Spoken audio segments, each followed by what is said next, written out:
Hoy conoceremos la historia detrás de la pregunta que nadie está respondiendo bien después del 27 de abril de 2026. La captura del jardinero fue la noticia, pero lo más importante no es lo que cayó, es lo que queda en pie. Con Audias Flores Silva fuera del tablero, la sucesión del CJNG más complicada de la historia de esa organización tiene ahora un solo finalista visible: Juan Carlos Valencia González, el 03, hijastro del Mencho, ciudadano estadounidense. El candidato que nunca tuvo que pelear por la silla porque sus principales competidores fueron cayendo uno por uno. Pero heredar una organización con 29 jefes de plaza, con el equipo financiero desmantelado y con el gobierno federal ejecutando operativos a una frecuencia que el CJNG nunca había enfrentado, no es lo mismo que heredar un trono. Es heredar un problema. ¿Qué hace el 03 ahora? ¿Qué pasa con los jefes de plaza que el jardinero controlaba? ¿Y qué dice todo esto sobre el futuro de la organización más poderosa del crimen organizado mexicano? Eso es lo que vamos a analizar hoy. Suscríbete y activa las notificaciones. Empezamos. ¿Por qué la captura del operador financiero puede ser la pieza más importante del día? El 27 de abril de 2026 no hubo una sola captura. Hubo dos. La primera y más visible fue la de Audias Flores Silva, el jardinero, en El Mirador, Nayarit.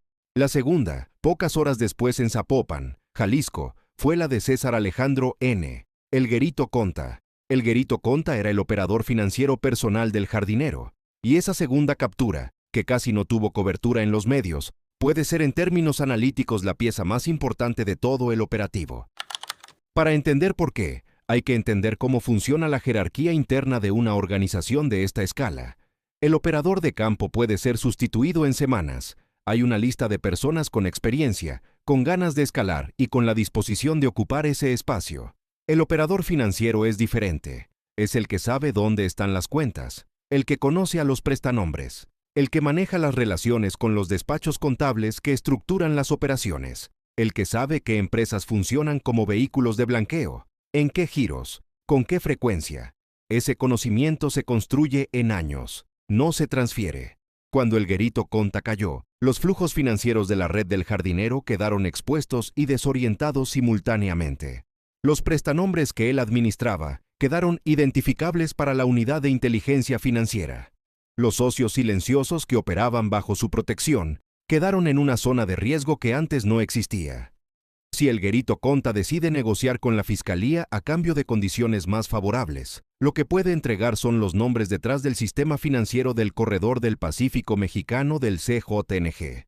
Esos nombres pueden incluir empresarios formales, despachos contables y eventualmente servidores públicos que protegieron el flujo durante años. Por eso esta segunda captura, que pasó casi inadvertida, puede ser la que más consecuencias genere en los meses que vienen. ¿Cómo quedarse solo en el tablero sin haber ganado ninguna batalla? Hay algo que casi nadie está señalando sobre la posición del 03 después del 27 de abril.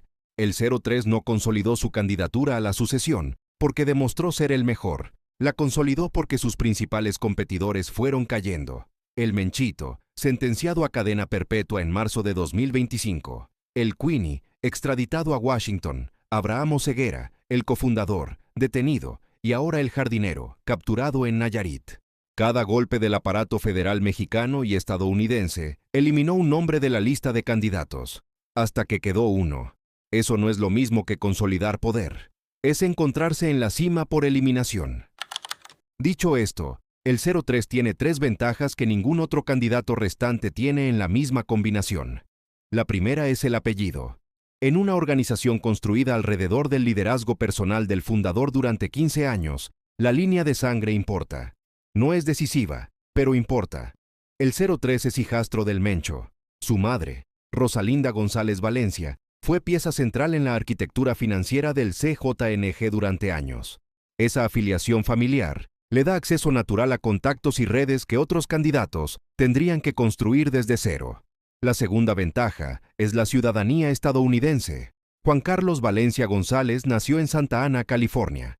Para que las agencias de Estados Unidos operen directamente contra un ciudadano estadounidense en el extranjero, necesitan un proceso legal específico que toma tiempo y que genera debate interno en Washington. Esa capa de complejidad jurídica es un escudo que ningún otro candidato a la sucesión tiene. La tercera ventaja es la ausencia de competencia directa visible. Con el jardinero fuera del tablero, no hay un candidato con el mismo peso geográfico y operativo, disputándole el espacio de forma activa. Pero ninguna de esas tres ventajas resuelve el problema fundamental que el 03 enfrenta en las próximas semanas. Heredar la posición formal no equivale a tener el control real.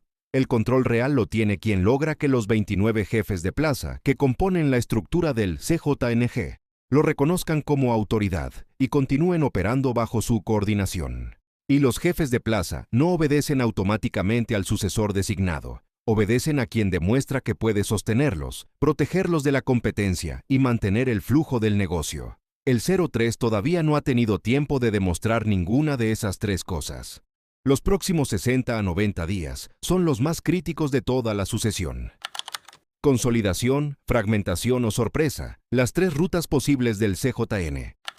El 03 logra establecer comunicación directa con los jefes de plaza heredados del jardinero en Nayarit, Jalisco, Zacatecas, Michoacán y Guerrero.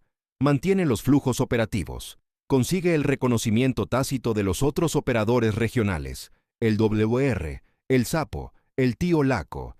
En este escenario, el CJNG mantiene una estructura jerárquica con cabeza visible, aunque con menor peso territorial que en la era del fundador. Es el escenario más predecible para el aparato de inteligencia de Estados Unidos y México. Y paradójicamente, según algunos analistas, puede ser el que las propias autoridades estén dispuestas a tolerar en el corto plazo. Un adversario conocido, con liderazgo identificable, es más manejable operativamente que 20 organizaciones pequeñas dispersas por el territorio nacional. El 03 no logra consolidar. Los jefes de plaza actúan por cuenta propia. Buscan alianzas con otros operadores. Algunos negocian con autoridades para capitalizar el momento de transición. La organización se convierte en un conjunto de células regionales independientes, operando bajo el mismo nombre por inercia histórica. Los analistas especializados llaman a esto el modelo de baby cárteles. El precedente más cercano es lo que ocurrió después de la caída de Arturo Beltrán Leiva en 2009. Sus territorios en Guerrero, Morelos y el Estado de México se dividieron entre una veintena de organizaciones medianas y pequeñas. El resultado fue un panorama más disperso, más difícil de mapear para las autoridades y con consecuencias más graves para las comunidades civiles en esas regiones. Si la fragmentación del CJNG sigue ese patrón, los estados más afectados serían Michoacán y Jalisco, donde la organización mantenía una hegemonía que impedía la entrada de grupos rivales. Cuando esa hegemonía se rompa, la disputa por el espacio generará un periodo de inestabilidad que afecta directamente a la población civil de esas regiones. El profesor Víctor Sánchez, especialista en análisis del crimen organizado, estima que actualmente operan al menos 29 jefes de plaza en la estructura del CJNG. La probabilidad histórica de que 29 actores con intereses regionales propios acepten a un solo jefe nacional sin disputa es baja. Un operador que no estaba en la lista visible de candidatos toma protagonismo desde abajo. Puede ser un jefe de plaza con peso regional, creciente en algún estado, donde la pérdida del jardinero creó un vacío inmediato. Puede ser un operador financiero nuevo que tenga acceso a recursos que otros no tienen.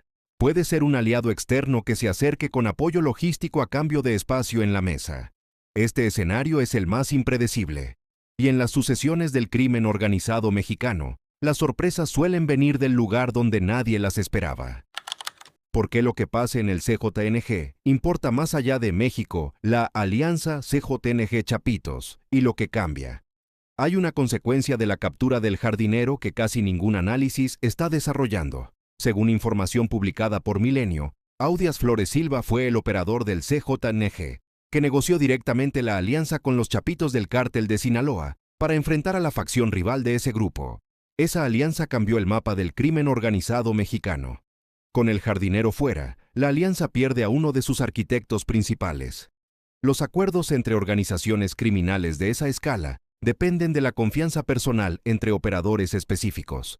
Cuando uno de esos operadores cae, el acuerdo no desaparece automáticamente, pero entra en un periodo de reconfiguración, y esa reconfiguración en zonas de conflicto activo, como el corredor norte donde los Chapitos se enfrentan a la facción del Mayo, puede tener consecuencias inmediatas para el nivel de inestabilidad en esas regiones. La captura del jardinero no ocurre en un vacío diplomático. Ocurre en el contexto de una relación entre México y Estados Unidos, marcada por la presión constante de la administración Trump sobre el combate al crimen organizado. Cada captura de alto perfil que el gobierno mexicano ejecuta en su propio territorio reduce el argumento que Washington usa cuando insiste en que México necesita ayuda externa para enfrentar a estas organizaciones. Reduce también el espacio para propuestas de intervención directa en territorio mexicano. Eso no resuelve el conflicto bilateral, pero le quita argumentos temporales a quienes dentro del sistema político estadounidense han empujado opciones más agresivas. Y hay un elemento de calendario que lo vuelve todo más urgente. Junio de 2026. México es sede del Mundial de Fútbol junto con Estados Unidos y Canadá. Guadalajara, donde el Estadio Akron recibirá partidos de selecciones de todo el mundo, estuvo en el centro de los narcobloqueos de febrero. Antes de que lleguen millones de visitantes, el gobierno de Claudia Sheinbaum necesita mostrar resultados concretos en seguridad ante una audiencia internacional que no distingue entre cárteles y simplemente mide si México es seguro para viajar. Cada captura de alto perfil en los meses previos al Mundial es también un mensaje de estabilidad hacia esa audiencia. La captura del jardinero llegó exactamente en ese contexto. La táctica que el aparato federal está aplicando tiene un nombre técnico en la literatura de combate al crimen organizado. Presión sucesoria. Consiste en mantener inestabilidad interna en la organización mediante la captura sistemática de aspirantes a cualquier nivel jerárquico antes de que cualquier sucesión se consolide. En menos de una semana, entre el 22 y el 27 de abril de 2026, las autoridades federales ejecutaron 3 operativos de alto perfil contra estructuras del CJNG. Esa frecuencia es nueva. Durante años, los grandes golpes contra la organización se daban con meses de distancia. Hoy se dan con días de distancia. Si esa frecuencia se sostiene en mayo y junio, la lectura es que el aparato federal tiene una lista de objetivos prioritarios ya identificados y los está procesando de forma sistemática. Si el 03 logra establecer su autoridad sobre los 29 jefes de plaza del CJNG en los próximos 90 días, el escenario de consolidación se perfila. Si no lo logra, la fragmentación que muchos analistas anticipan desde el primer día después de la caída del Mencho se acelera.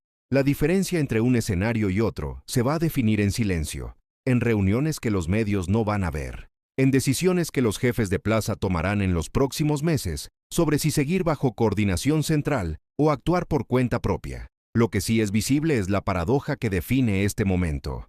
El 03 se encuentra en la posición más sólida de su carrera, dentro del CJNG, no porque demostró ser el mejor candidato, sino porque es el último que queda en pie. En el crimen organizado, como en cualquier sistema de poder, quedarse en pie no es lo mismo que tener el control. Pero es el primer requisito. Lo que venga después depende de lo que haga con ese primer requisito en el tiempo que le queda antes de que el aparato federal llegue también a él. Si este análisis te dio el contexto que los titulares no dieron, dale al me gusta y compártelo. Suscríbete a La Historia Detrás del Crimen. Aquí ponemos contexto donde solo había nombres. Nos vemos en el siguiente.